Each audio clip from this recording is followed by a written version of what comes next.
Over the next 6 weeks, I'm going to show you how I became a certified Azure IoT developer with no prior experience, and I'm going to show you how you can do it too. As I just said, I'm going to bring you on my journey in becoming a certified Azure IoT developer. This means you'll be able to use this video to help you on your journey into becoming an Azure IoT certified developer. Currently, I have no experience in any of the Azure IoT services, or even developing Azure IoT devices or applications. For this journey that I'm on, I have 3 goals that I want to achieve.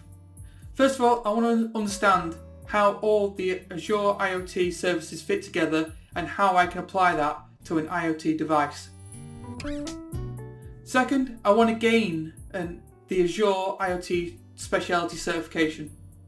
Then third, I would like to do it in the next 6 weeks and a maximum of spending 8 hours a week of time, because I've got videos to create and I've got a 9-to-5 job which needs to be kept on top of.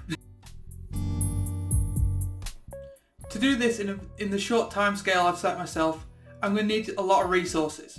The main resources that I'm going to use is the Microsoft Learn platform, which has a lot of great courses on this subject. For additional videos, I'm also going to use YouTube and Pluralsight.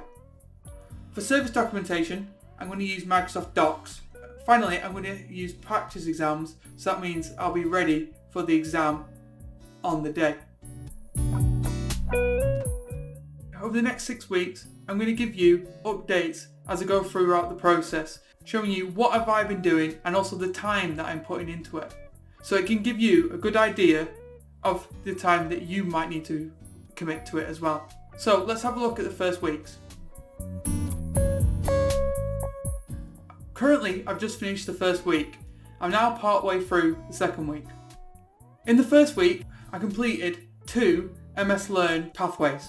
The first one being creating Azure IoT services in the Azure portal, and then the second one being implementing the device communication by using the Azure IoT SDK. I also have watched a few YouTube videos on the IoT services in Azure. This has totaled currently for week 1 a total of 5 hours.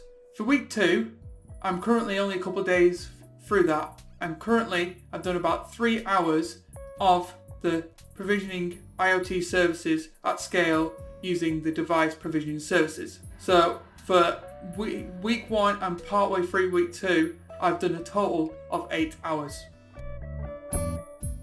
Currently it's now week 3, so it's been about a week and a half since my previous update. So what have I been doing since then? I've been mainly tackling the MS Learn content. Currently, I've done the majority of the MS Learn content that's required for the certification, meaning I only have 5 hours of Microsoft Learn content that I need to do. This does mean that I've done an extra 23.5 hours since my previous update of MS Learn content, bringing me a total of 31.5 hours that I've spent preparing for this certification. So now I'm at the end of week 4, so I've now completed all the MS Learn tutorials that are required for the IoT developer certification. This means I've only actually added another 5 hours of learning content that I've completed. So this now brings me up to about 36.5 hours in total. So this is at the end of week 4. This is my last update, and currently we're at the end of week 5. This does mean I have taken the exam. So starting at the beginning of week 5, I was feeling pretty good and thought it was time to book the exam for the end of week 5. This does mean I started to intensify the learning that was required to pass the exam. To do this, I did the Pluralsight exam alert courses, which was about 3.5 hours of exam content. After this, I then began to do a lot of practice tests and then research on areas that I felt that I was weak on. I spent about 14 hours doing this. And then at the end of the week, I spent about 2 hours doing the exam. With this additional time, it brought me to a total of 56 hours to complete the certification. On the exam, I can say it was definitely not easy. In some of the places I felt that I needed to flat out guess, or at least have an educated guess. But I did end up passing with a score of 917. To pass the exam you need a score of 700, which is like most Microsoft certifications. So I had a couple of good strong areas in the exam where I got 100%. That was on topics like implementing business integrations and implementing security. I did have a couple of weak areas which, if I did fail the exam, I would then work on to try and improve in order to pass it. For me it was processing and managing data at 75% correct. So also setting up the IoT solution infrastructure, which was at 80%.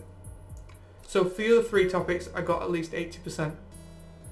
In terms of questions for the exam, I got a total of 67 questions. Got 2 sets of 6 comprehension style questions.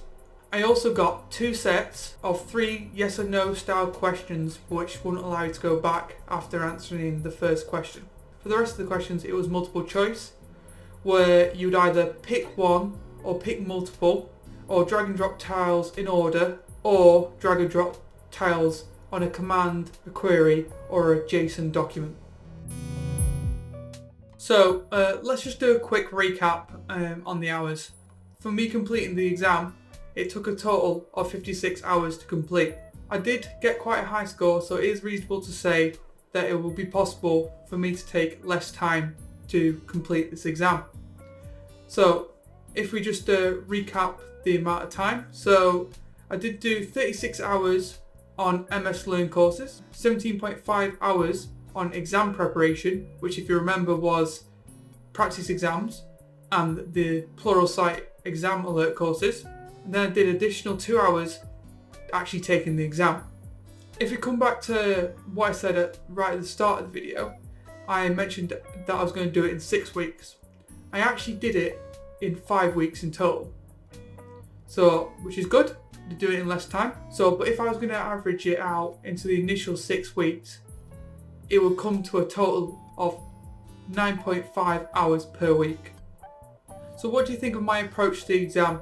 Do you think you can do it in a lot quicker time? It'll be interesting to find out what happens to you in the comments down below. I do have an additional video on resources on learning Microsoft technologies, which will be a great help for when you take your certification. So thank you for joining me, and I'll see you in the next video. Don't forget to like,